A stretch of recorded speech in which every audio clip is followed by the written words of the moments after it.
From the beginning, I'm not gonna make it. Truman has been saying goodbye. You're gonna have to go on without me. Good morning! Morning!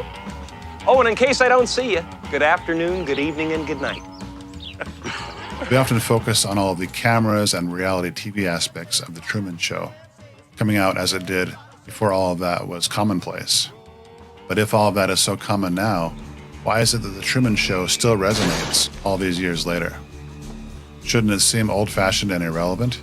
Yet 25 years later, it is more relevant than ever. The Truman Show is a modern retelling of one of the oldest stories in the world, that of Adam and Eve. If we don't go now, it won't happen. And Christoph does not represent God in that story.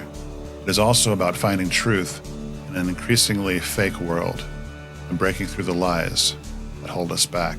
I think what distresses you is that ultimately Truman prefers his cell. Hi, I'm Kevin Harris, and I help people understand themselves by understanding the stories that resonate with them. Today's episode is sponsored by Mococo. I've tasted other cocos. This is the best. What the hell does this have to do with anything? Released in 1998, it is often pointed out that The Truman Show predicted a world where cameras were everywhere and people are entertained by watching other people's real lives. You never see anything anyway, though. It's turn the camera and play music, and the wind blows in and the curtains move, and you don't see anything. Truman lives in what seems like a paradise, an idyllic modern-day Garden of Eden. The world, the place you live in, is this sick place. But something is off in this world, and Truman is unhappy. There's something more out there that he wants to experience. When would you like to leave? Yet everyone around him Today. discourages him from going after his dreams.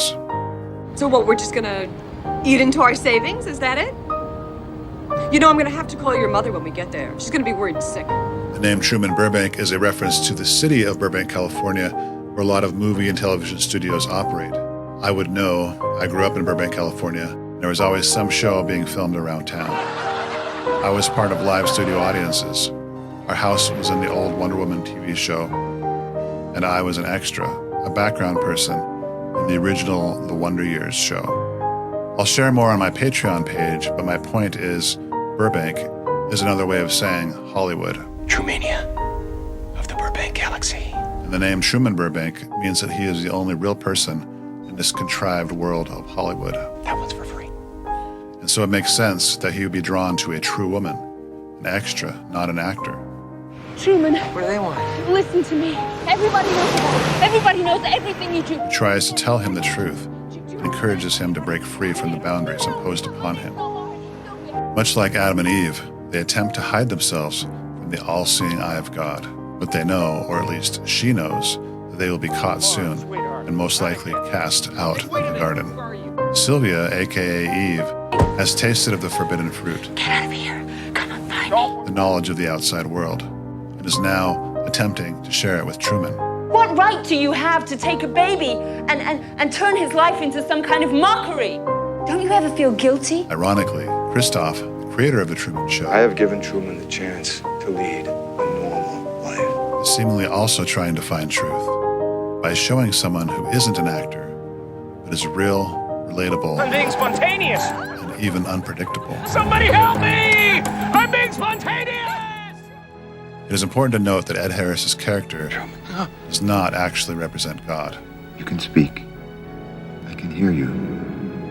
He may act like he is a god and even think of himself as God, Who are you? I am the creator of a television show. but is instead what the scriptures call the God of this world, which is really a reference to the devil. You're afraid. That's why you can't leave. The God of this world can be the devil himself, He's gonna drown, he doesn't even care. Do it! Do it! or anyone who has put himself in authority over their own little world. Never had a camera in my head. The God of this world, in their often self-appointed authoritative position, Increase the wind. Increase the wind! should not be blindly followed, though their motives may be sincere. But unless they are in harmony with the universe, the true and endless God, the God that we see Sylvia appealing to, they don't know what is best for you or I, or our real potential. In my own faith practice, Adam and Eve eating the fruit and leaving the garden was not a terrible mistake that ruined everything. It was, in fact, a necessary and good transgression that Adam and Eve needed to take when they were ready to progress on their journey of life. When I was a kid, my parents told me to never go in the street. But now, as an adult, I'm such a rebel, I go in the street every day. If Adam and Eve had not eaten the fruit, they would have remained in a state of innocence, having no joy, for they knew no misery, doing no good, for they knew no sin. Adam and Eve choosing to eat the fruit and falling from his presence would ultimately give them wings to pursue their own happiness, including choosing to come home to him. Adam fell that men might be, and men are, that they might have joy. Before we begin, I'd like to thank you on behalf of our audience for granting this exclusive interview. We know how demanding your schedule is, and we all know how jealously you guard your privacy. Christoph, ironically, is a very private man, but he denies that basic right to Truman. He restricts Truman and manipulates him through fear, controlling and targeting the media. You don't have to leave home to discover what the world's all about. And putting words into other people's mouths. The last thing I'd ever do is lie to you. And the last thing that I would ever do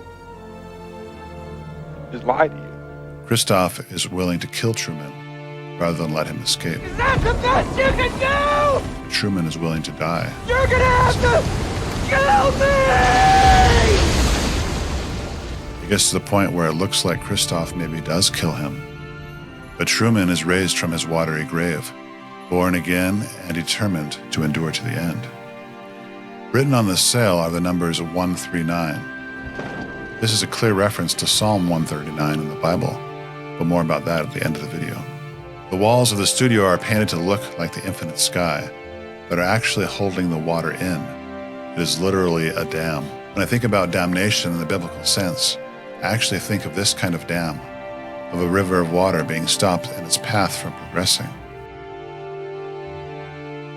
To escape the boundaries and rule of Christoph, Truman must be willing to face his own fears and stop listening to the people who are telling him to just be content and stay where he is. There is such a thing as divine discontent. We accept the reality of the world with which we're presented. It's as simple as that. We may have been born into these circumstances or with these tendencies and fears, but people can and do change every day. We're over the bridge! We're over the bridge! We're over the bridge! We're over! We need to if we don't want to be walled in, stopped in our progress, damned. You're on a loop. They go around the block. They come back. They go around again. They just go round and round. Round and round. Instead of trying to control everyone else, we can really only change ourselves and our circumstances. Let's go now. And be an example to everyone else. He could leave at any time. If his was more than just a vague ambition, if he was absolutely determined to discover the truth, there's no way we could prevent him.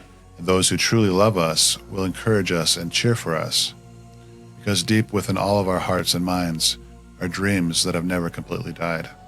Truly, there are no walls that can't be broken, no fears that can't be overcome, no weaknesses that can't become strengths.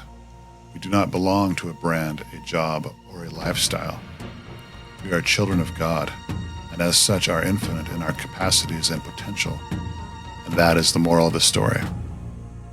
Going back to Psalm 139, there wasn't room for me to cover that psalm the way that I wanted to, showing how all 24 verses compare, or better yet, contrast with scenes from the Truman Show. And so I made another video, and you can find that, if you're interested, on my Patreon page, and I appreciate the support. Thanks. Wow. That's amazing.